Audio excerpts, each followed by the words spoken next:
the first one, that one came first. And while I was incarcerated, and it was crazy, I caught the one case while I was on the run for the 10th murder armed robbery. Mm-hmm. I mean, I was in deep, man. Yeah. I was in deep. I became a habitual stick-up artist. I didn't just rob broke people. I robbed big-time drug dealers, smugglers, people that came across seas with fresh, big shipments. Yeah. You know, I was looking to rob people that had hundreds of thousands of dollars in narcotics, because in the streets, I was already generating tens of thousands of dollars at my own establishment. Yes, I didn't even need to rob anybody, but it was just a simple fact that the first time I did it, it was so easy. Invigorating, yeah. Yeah, I was like, okay. I mean, I hit $300,000 like that, and I'm like, okay, man, I could do this again. Then you know, so I went, yeah. Quality starts to kick. Yeah, I'm like, instead of me spending 2 weeks under the building trying to generate 100 racks, man, I could just go take this. Yeah. You know what I mean? And boom, you know what I mean? And I had a bunch of thirsty, hungry guys around me that are now currently doing life in prison. So, ready to go. They was ready to go. Yeah, they doing life now, man. All of my rappies, they doing life, man. They never got out. You know what I mean? So, yeah, you know. During your incarceration, did you start writing or doing any scripts at the time? Yeah, it was funny. I started writing because it's funny. I just reflected on this. I would be around the OGs in the chow hall or at these in the day room watching TV. We in maximum security prison. They would ask me these questions and all that, and I'll tell them my background. A lot of people knew me from the streets already from, you know, I had a big operation out there. So when I got incarcerated, everybody was kind of, what's the word I'm looking for? They gravitated towards me. They were kind of mesmerized by my stature because I was a young, you know, I was the guy that I had it, and I was running my own project building. And they would ask me, you know, about my background and all that. You had a few people that knew, you know, man, that's Short. Short played on TV with Oprah and Blase Blah and all that. So people naturally gravitated towards me for conversation. So I would sit there smoking a cigarette, you know, telling my story. And every time I told my story, people were like, man, you need to write a book. You need to write a book, man. You need to write a book. You need to write a book. My cellmates, oh, man, you need to write a book. So I started writing a book on lockdown. I was reflecting on my life because to me it was a crazy roller coaster and an amazing story of how you go from being at the top of your game as a child actor, getting your own money, to being one of the biggest drug dealers in Bronzeville on the low end on State Street, to having $1 million bond and being incarcerated. It happened so fast. So I started just writing all of this, documenting all this information. And I brought the notes home with me. And when I made it home, I set them to the side. I got married when I got out, I remember. And I had a very supportive wife at the time.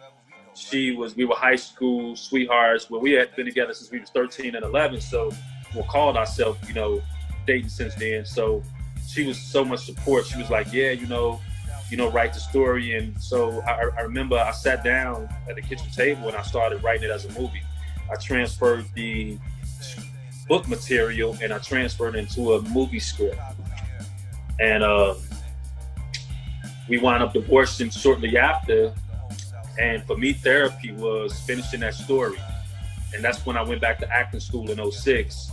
And once I saw the politics and the acting realm in Chicago, as far as the industry go, I had dreads at that time. I said, I got to do this myself.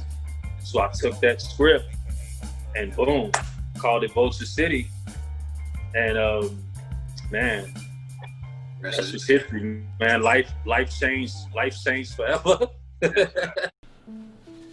You know you're my little man's, right? Yes, sir. All right. I want you to keep these pants up on your ass, all right?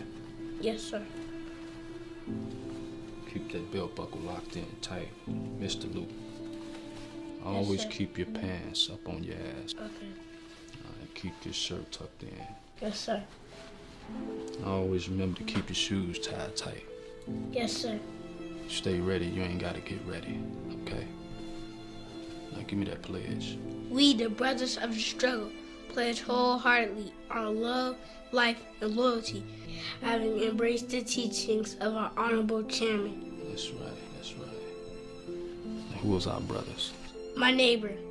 Now give me them 6 points. Why we go to school? For education. And education produces what? Economics. Now what governs the land? Law. And law is established through what? Politics. And we can't address politics without what? Social development. Social development gives us the ability to connect with our people and produce Unity. right. And unity, young man, is the foundation of what? Organization. Can't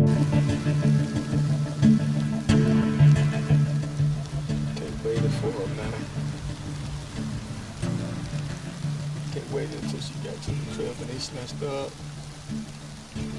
They got the keys off her to get into my dad's shop.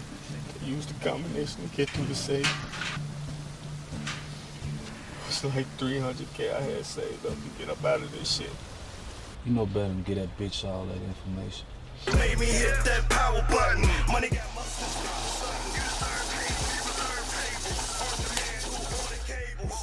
That was a lot of money.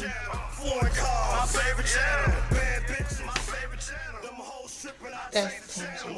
Who sent you here? Which one of y'all got that pistol?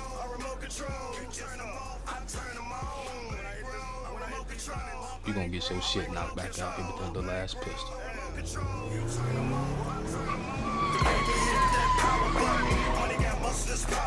You deserve haters, we reserve tables. On demand, who ordered cable? Street life, my favorite channel.